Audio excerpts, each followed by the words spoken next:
pagi adik-adik. Gimana kabarnya adik-adik? Pasti semua baik-baik saja ya. Kita bersyukur ya sama Tuhan karena Tuhan selalu menyertai hari-hari kita. Yuk adik-adik, kita mau persiapkan hati kita. Kita mau beribadah pada Tuhan. Yuk semuanya duduk diam yang tenang ya. Kita mau ucapkan selamat pagi Tuhan. Yuk kita nyanyi lagu Selamat Pagi Tuhan.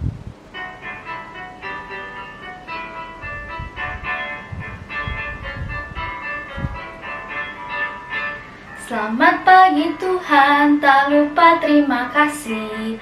Tuhan telah pelihara kami setiap hari. Matahari bersinar, burung-burung bernyanyi, bertambah-tambah-tambah indahnya. Selamat pagi Tuhan, tak lupa terima kasih. Tuhan telah pelihara kami semuanya. Matahari bersinar, burung-burung bernyanyi, bertambah-tambah-tambah indahnya. Yuk adik-adik, mari kita berdoa. Tuhan Yesus, terima kasih karena Tuhan sudah memberkati kami pagi ini. Kami bisa bangun pagi untuk beribadah kepadamu. Kiranya Tuhan pimpin ibadah sekolah minggu kami hari ini, kiranya bisa berjalan dengan baik dan kami bisa duduk tenang dan mengerti apa yang difirmankan oleh-Mu. Terima kasih Tuhan, dalam nama Tuhan Yesus kami berdoa, amin. Nah adik-adik, kita bersyukur ya karena Tuhan selalu menjaga kita setiap hari dimanapun dan kapanpun. Yuk kita mau ucapin terima kasih sama Tuhan. Kita mau nyanyi lagu Terima Kasih Tuhan.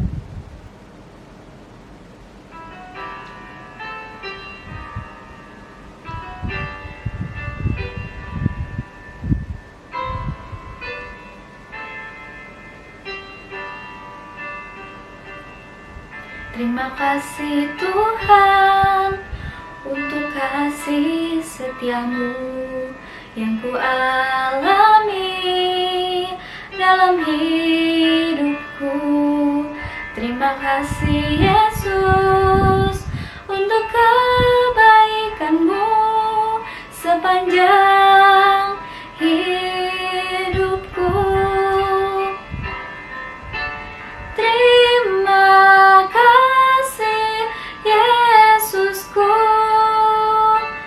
buat anugerah yang Kau beri, sebab hari ini Tuhan adakan syukur bagimu. Terima kasih Tuhan untuk kasih setiamu yang ku alami dalam hidupku. Terima kasih Yesus untuk kebaikanmu sepanjang hidupku. Terima kasih Yesusku buat anugerah yang Kau beri, sebab hari ini Tuhan adakan syukur bagimu.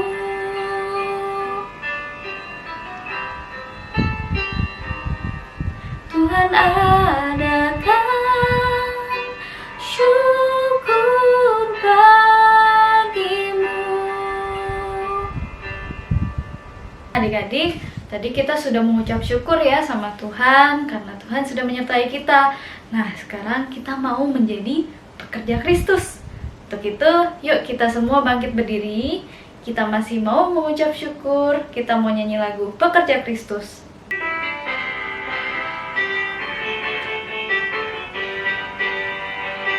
Telah lama ku cari-cari langkah hidup yang lebih pasti, hidup penuh kemenangan setiap hari. Suatu saat Yesus panggilku untuk jadi pekerja, melayani, jadi saksi bagi Dia. Bukan sembarang pekerja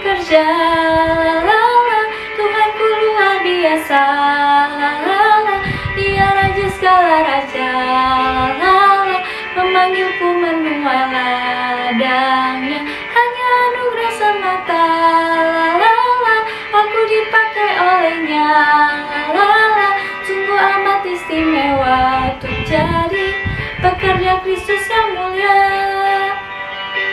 Telah lama ku cari-cari langkah hidup yang lebih pasti, hidup penuh kemenangan setiap hari. Suatu saat Yesus panggilku untuk jadi pekerja, melayani, jadi saksi bagi Dia.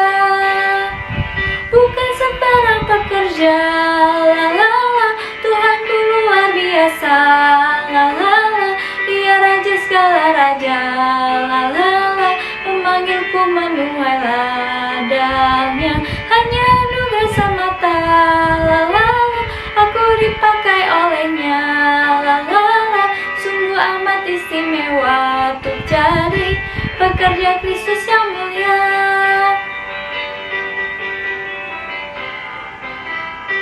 Pekerja Kristus yang mulia.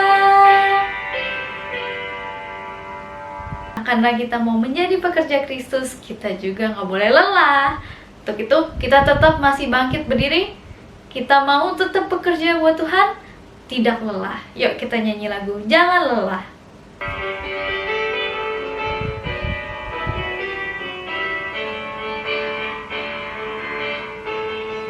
Jangan lelah bekerja di ladangnya Tuhan. Roh Kudus yang beri kekuatan, yang mengajar dan menopang. Tiada lelah bekerja bersamamu Tuhan, yang selalu mencukupkan atas segalanya. Ratakan tanah bergelombang, timbunlah tanah yang berlubang, menjadi siap dibangun di atas dasar iman. Ratakan tanah bergelombang, timbunlah tanah yang berlubang, menjadi siap dibangun di atas dasar iman.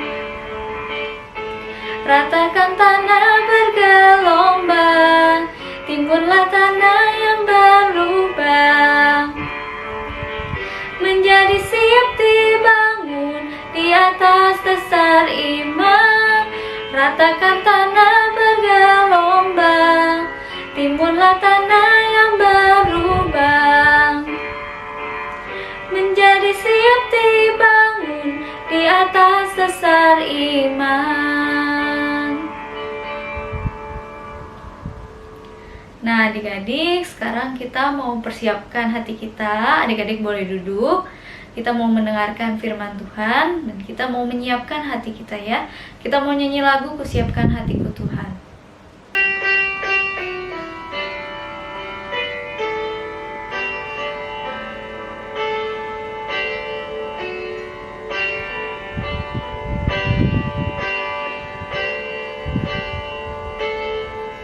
Kusiapkan hatiku Tuhan untuk dengar firman-Mu saat ini.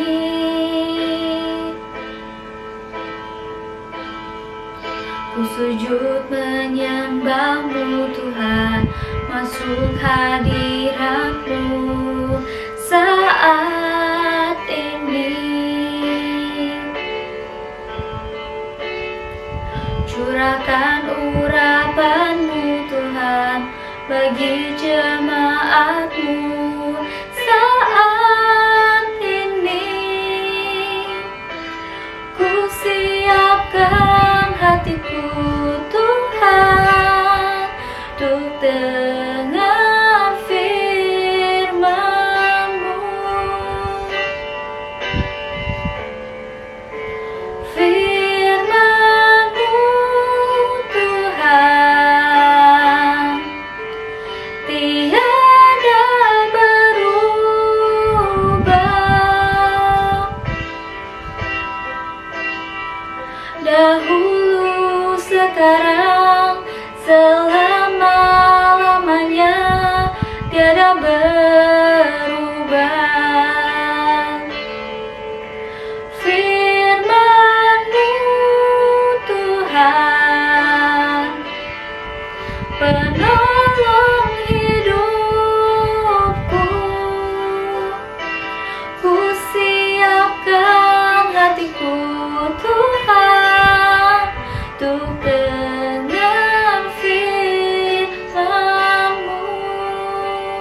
Halo, selamat siang adik-adik. Apa kabar kalian?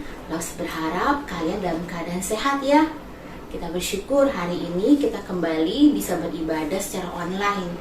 Kita sudah memuji nama Tuhan dan sebentar kita akan mendengarkan firman Tuhan. Sebelumnya kita siapkan hati kita dengan berdoa dulu ya. Yuk kita lipat tangan, tutup mata, kita berdoa. Tuhan Yesus, terima kasih siang hari ini kami mau belajar firman Tuhan. Tuhan tolong siapkan hati kami, biarlah Roh Kudus membantu kami untuk dengan tenang memahami dan belajar firman Tuhan. Tuhan tolong Sebeti akan menyampaikan firman Tuhan, biarlah apa yang disampaikannya adalah kebenaran firman Tuhan saja. Terima kasih Bapa, dalam nama Tuhan Yesus kami berdoa dan mengucap syukur. Amin. Nah adik-adik, hari ini Lause akan meneruskan cerita Lause Shirley minggu lalu. Masih ingat tidak ya?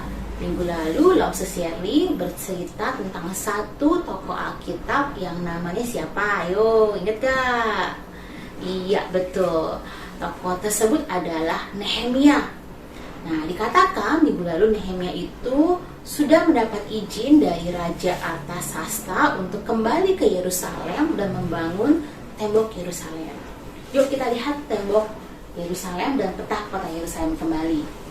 Nah, seperti kalian lihat di sekeliling kota Yerusalem itu padang gurun semua ya adik-adik. Nah, kita juga bisa lihat betapa luasnya tembok yang harus dikerjakan oleh Nehemia. Nah, adik-adik, pengerjaan tembok ini sangat penting seperti dikatakan minggu lalu. Kenapa penting?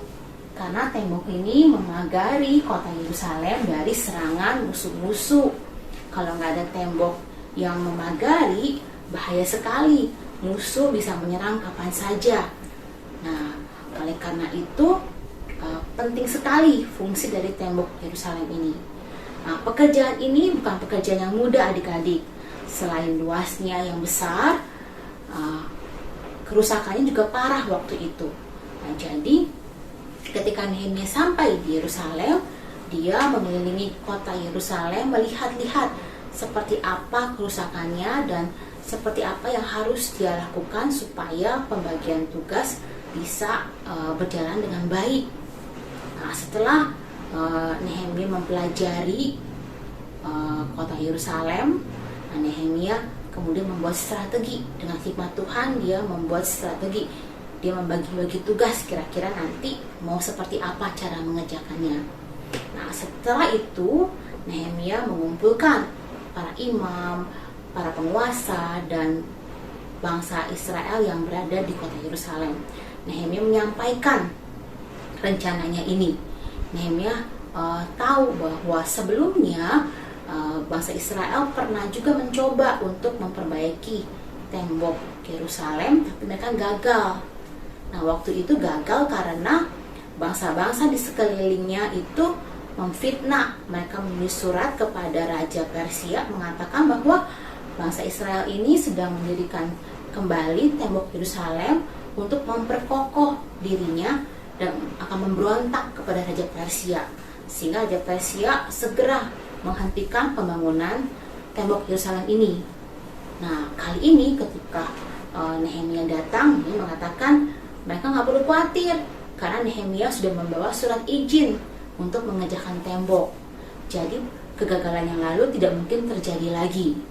Nah, Nehemia juga menceritakan bahwa nanti supaya pengerjaan tembok cepat selesai, Nehemia akan membagi mereka ke dalam kelompok-kelompok. Nah, pada akhirnya ada 41 kelompok yang Nehemia bagi. Setiap kelompok itu terdiri dari beberapa keluarga. Nah, nanti mereka akan mengerjakan tembok-tembok yang dekat dengan rumah mereka. Ini adalah hikmat yang dari Tuhan adik-adik. Ini strategi yang pintar dari Nehemia. Nah, Nehemia percaya kalau setiap keluarga membangun daerah dekat lokasi tinggal, pasti mereka akan lebih sungguh-sungguh menjaga kualitas pembangunan temboknya supaya kuat karena itu dekat rumah mereka. Nah, setelah dibagi seperti itu, pekerjaan dibagi-bagi, jadi mereka bergotong royong adik-adik. Mereka bergotong royong menyelesaikan bagian-bagian mereka. Nah, dengan bergotong royong, pekerjaan yang tadi terasa besar tidak mungkin dilakukan jadi lebih ringan. Nah, kalau misalnya yang satu kecapean, yang lain menyemangati, itu adalah salah satu keuntungan dari strategi bergotong royong. Nah, adik-adik, para musuh-musuh bangsa Israel di sekeliling Yerusalem ketika melihat bahwa bangsa Israel bersemangat dan bagaimana kemajuan mereka, bahwa mereka sudah mendirikan setengah dari bawah sampai ke atas, dan mereka udah lihat nih, udah menyambung nih. Wah, mereka nggak seneng adik-adik melihat kekompakan yang ada pada pengerjaan tembok Yerusalem. Nah, ketika itu mereka mencoba untuk menjatuhkan mental orang-orang Israel. Mereka mengejek, mereka menghina, bahkan mereka menyusun strategi untuk menyerang sehingga pembangunan ini bisa gagal. Nah, adik-adik, ketika ada tantangan atau ancaman dari luar, Nehemia kembali berdoa kepada Tuhan. Dia kembali bertekun berdoa kepada Tuhan, memohon pertolongan Tuhan supaya musuh-musuh di sekeliling mereka tidak bisa mengagalkan rencana ini. Nah, adik-adik, waktu itu musuh-musuhnya itu ada di berbagai penjuru. Jadi di selatan itu ada Bupati Sanballat, Bupati Samaria, lalu di selatan ada orang Arab, di sebelah timur ada orang Amon, sebelah barat ada bangsa Filistin. Nah, keempat bangsa ini tidak suka kalau bangsa Israel berhasil mendirikan tembok Yerusalem kembali. Nah, jadi mereka menyusun rencana untuk menggagalkannya. Nah, rencana ini terdengar oleh Nehemia dan bangsa Israel. Selain berdoa, Nehemia juga berstrategi.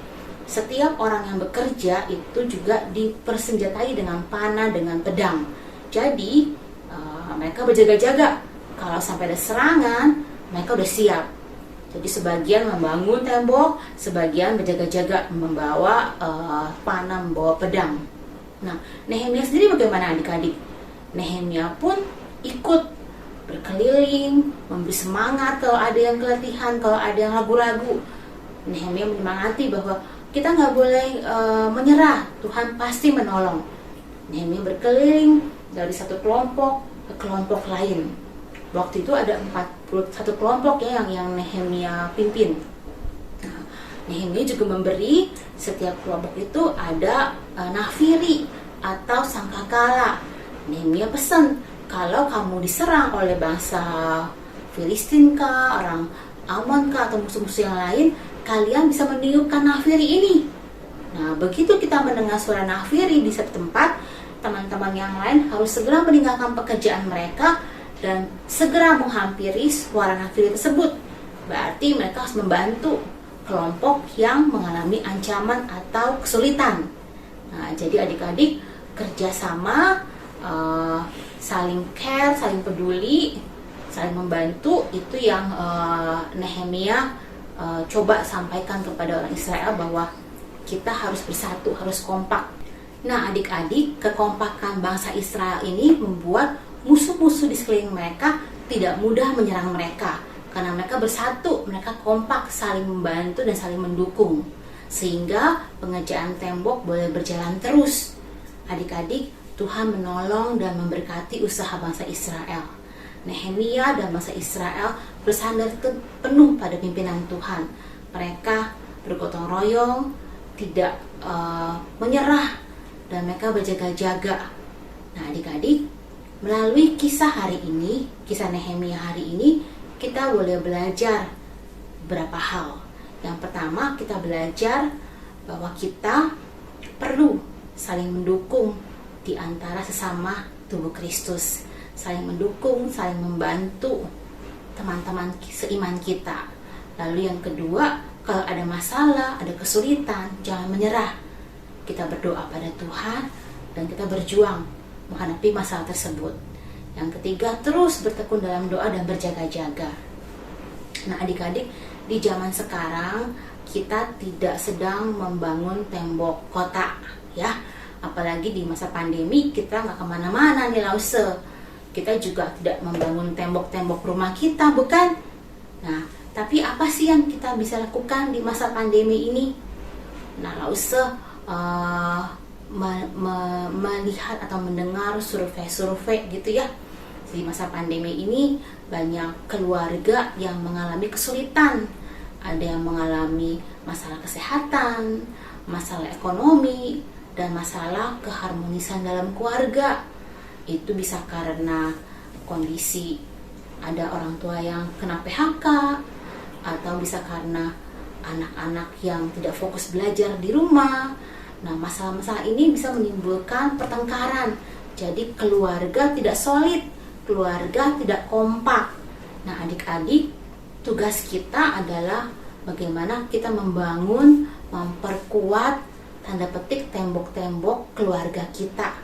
Jangan sampai lengah sehingga iblis bisa menghancurkan kerukunan atau keharmonisan di dalam keluarga. Nah, adik-adik, kalau kamu merasa Lause saya nggak begitu kok, Lause keluarga saya nggak ada masalah, masa pandemi ini kami baik-baik saja. Nah, kalau adik-adik merasa demikian, kita perlu bersyukur, kalian perlu bersyukur, berterima kasih kalau kondisi kalian dalam keadaan yang baik, tidak ada masalah berat yang kalian hadapi. Dan terus berjaga-jaga dan bertekun dalam doa juga. Nah, dan terus mengusahakan bagaimana menjaga keharmonisan dalam keluarga. Lalu kalau ada yang keluarganya mengalami masalah kesehatan, masalah ekonomi, orang tua bertengkar, atau masalah lainnya, ingat, jangan pernah menyerah, bahwa kesulitan kalian di dalam doa, mohon Tuhan bantu, gitu ya, dan tetap mengerjakan bagian kita. Nah, kita dalam keluarga bisa adik-adik bergotong royong. Nah, kalau ada gotong royong, ada kerjasama, nah, keharmonisan dan kerukunan dalam keluarga semakin kuat. Nah, coba ya kita pikirkan ya, kira-kira apa ya yang bisa kita kerjakan supaya keluarga tetap kokoh, harmonis, tetap kuat gitu. Nah, adik-adik bisa tuh berpikir tuh, Lause mau men-challenge kalian nih. Kira-kira tekad apa ya yang bisa kalian lakukan? Nah, misal kalian bisa bertekad, saya mau bantu mama. Kalau bangun tidur, langsung merapikan tempat tidur. Atau kalian mau berkomitmen, kalau saya belajar di rumah nggak perlu diteriakin papa mama, bisa mandiri. Atau kalian juga mau berkomitmen, saya mau cuci piring. Setiap kali makan, saya akan mencuci piring saya dan anggota keluarga yang lain.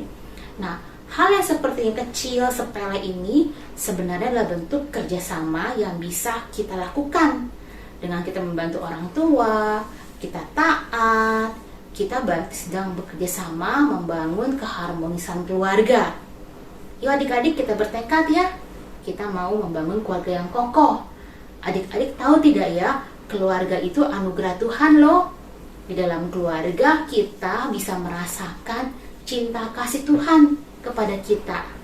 Nah, Rasul mengajak kita mengerjakan bersama-sama, bergotong royong, mengerjakan kerukunan keluarga masing-masing. Nah, nanti Rasul akan mengajak kalian membuat kartu komitmen. Kalian tulis ya, tekadku mau bantu apa. Nah, kalian tulis di kertas, kalian boleh hias-hias, nanti kalian tempel, boleh di dekat kulkas atau di meja belajar supaya kalian bisa ingat terus dan kalian mengerjakannya bersama-sama. Ya, sekarang kita tutup dalam doa ya adik-adik ya. Mari kita berdoa.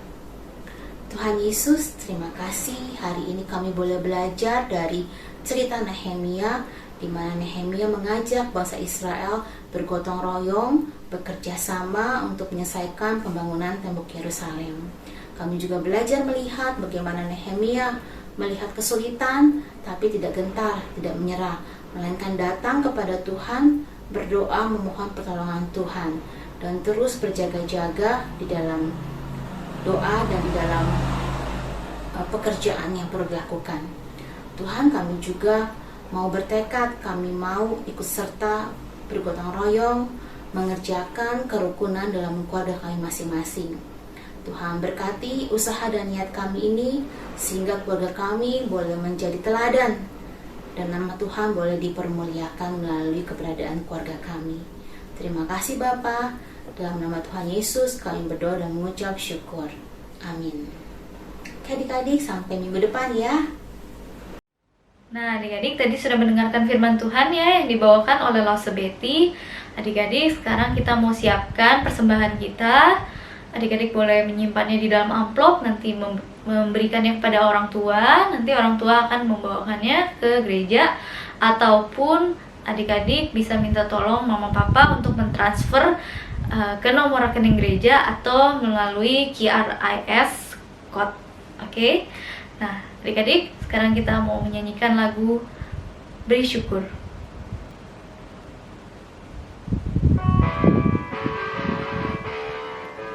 Beri syukur, beri syukur, berilah syukur, beri syukur, susah ataupun senang, beri syukur.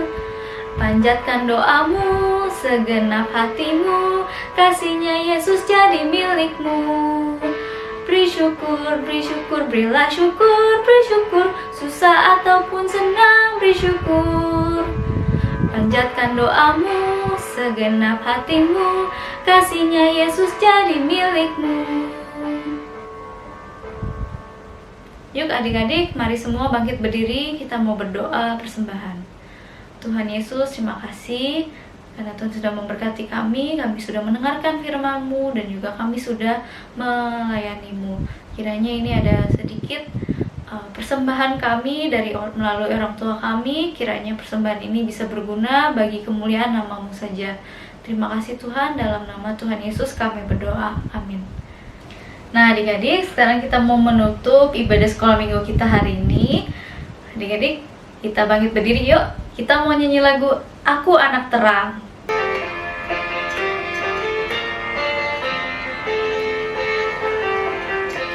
Aku anak terang, tugasku memberi terang. Aku anak terang, Yesus yang selamatkanku.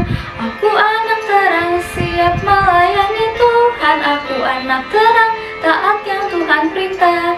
Terang di rumah, terang di sekolah, terang di gereja, kemanapun ku pergi. Terang di rumah, terang di sekolah, terang di gereja, kemanapun ku pergi. Aku anak terang, tugasku memberi terang. Aku anak terang, Yesus yang selamatkanku. Aku anak terang, siap melayani Tuhan. Aku anak terang, taat yang Tuhan perintah. Terang di rumah, terang di sekolah, terang di gereja, kemanapun ku pergi. Terang di rumah, terang di sekolah, terang di gereja, kemanapun ku pergi. Nah sekarang adik-adik udah boleh duduk. Adik-adik, sebentar lagi kita mau ngerayain apa sih?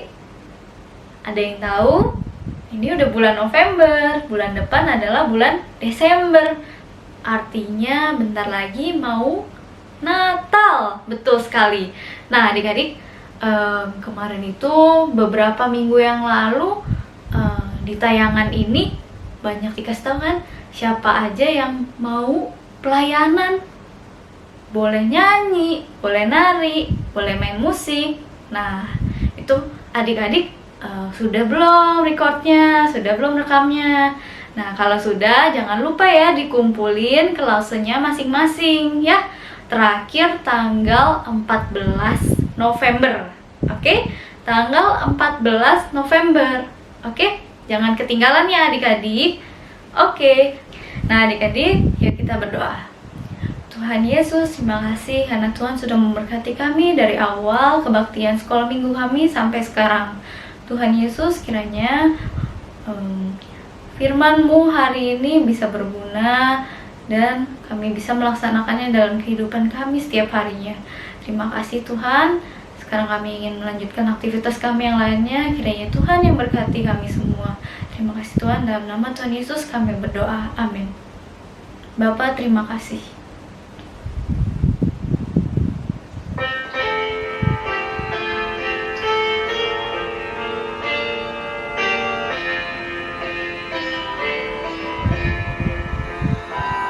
Bapa, terima kasih.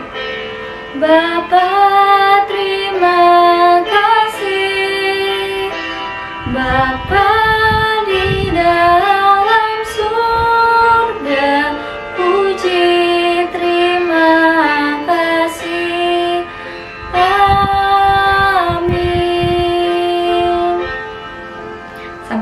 adik-adik.